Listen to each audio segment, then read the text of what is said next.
Wilson Morales from Black Women TV. Hello, Nicole. How's it going? Hi, I'm going great. How are you? Good. Obviously, making an adaptation for people can see it on screen is a whole big deal and a lot of research. So coming into this, how much of a challenge it was it now that you have to, break this up into different episodes and putting so much research into every episode? Um, Thank you for interviewing me.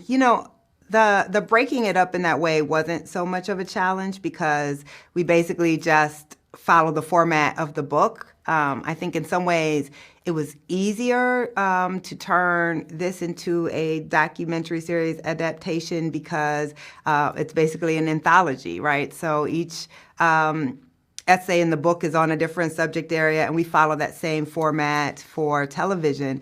What was harder for me as a journalist, and I had, a great team with Shoshana Guy and Roger Ross Williams, but what was hard for me is trying to distill down all of this history and all of these really complicated ideas for television. This is not my medium, and as you know, attention span's a little different, right? You can't sit with all of this really long explanations, and so how finding the balance between wanting to give a lot of history, a lot of information, but being able to do it in a really simple way where it both feels interesting and engaging and not too complicated, but where I feel like I'm giving enough information for it to still be the 1619 project. So that was, to me, the biggest challenge.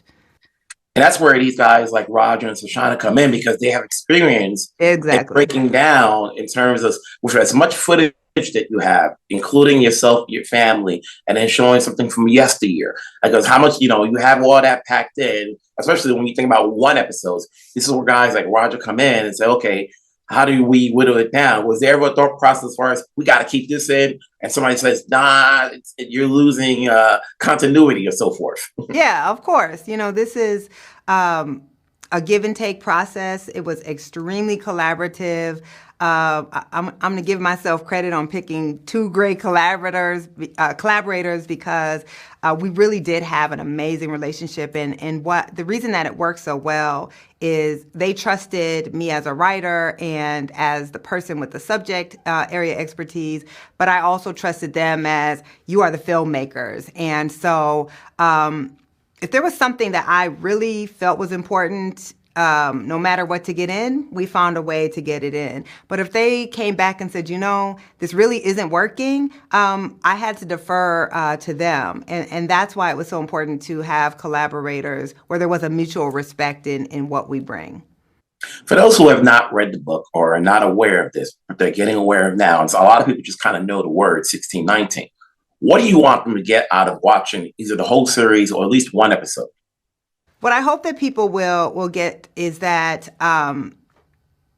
we have all been indoctrinated into a story of America that's not true, and that every subject area of the documentary is very familiar to Americans, right? It's not obscure. It's democracy, it's capitalism, it's music. And yeah, we're going to tell you the story of these things that you didn't know. And so I hope that it will be a transformative experience for people, and that at its highest calling, what this project seeks to do, of course, is reframe the way that we understand our country, but the way we understand Black Americans' contributions to this country, and to help us, I hope, all be much more skeptical of the narratives that we've all been told and who they serve.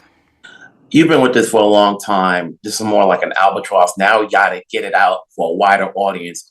Did you learn anything in the process of doing this, even though you've been working on this for a long time? But now, as people are shooting you with your family and you're, explaining things, were you still learning throughout this process? Oh God, yes. I've learned in every iteration of this project, and what is astounding and uplifting is I've been studying this history since I was 15 years old. I have degrees in African American studies. I've written about race, as you know, for 20 years as a journalist, and yet there's always more to be learned and so much that I don't know, and connections that can be made. So in every episode, I learned new things.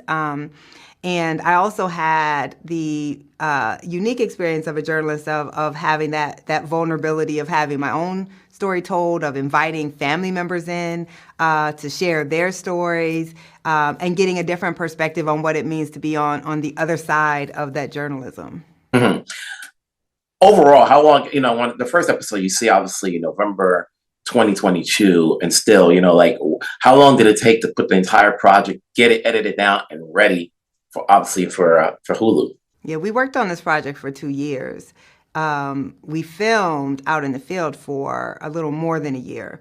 And then, of course, with this project, we were both filming episodes and building episodes at the same time. But this was a 2-year project. Was it ever taxing traveling left and right? I guess when you're a documentary, a filmmaker of sorts, now that you're a filmmaker, and you have to travel to put all these stories together, how did you balance that and then still try to keep a life, or was this all one thing? So I've been traveling a lot for work for years, and even with that said, it was a lot. It's a lot to be in the field that much. It's a completely different experience as a print reporter to be with an entire camera crew, all of the waiting around that you have to do to be doing the interview, and the interview gets interrupted because they have to change the camera battery. So there was a lot that I had to learn, and it was taxing. But the thing is, I think about the shooting. Georgia, we were on the Butler plantation in Georgia, and we were out there a good 16, 17 hours in the August heat. You can tell by the episode because my hair is very, very drawn in from all of the humidity in the air. But it's like every moment where I would think to complain, then I just think about whose stories we're telling, right? I'm standing in a field where Black people were forced to grow rice and cotton, and I'm going to complain because in the end I can go sit in this air conditioner car and I'm going to go home to this nice hotel, and they were having to labor out there for 17 hours with no respite. So if anything, you're just always grounded in the work and why you're doing this and who you're doing this for. Now, I'm not going to say I never complained, but it would be a brief complaint, and then I would gather myself and realize, my life is easy, and it's just a tremendous blessing to be able to tell the stories in this way. Well, welcome to the world of filmmaking. Congratulations on getting us off, the world to see.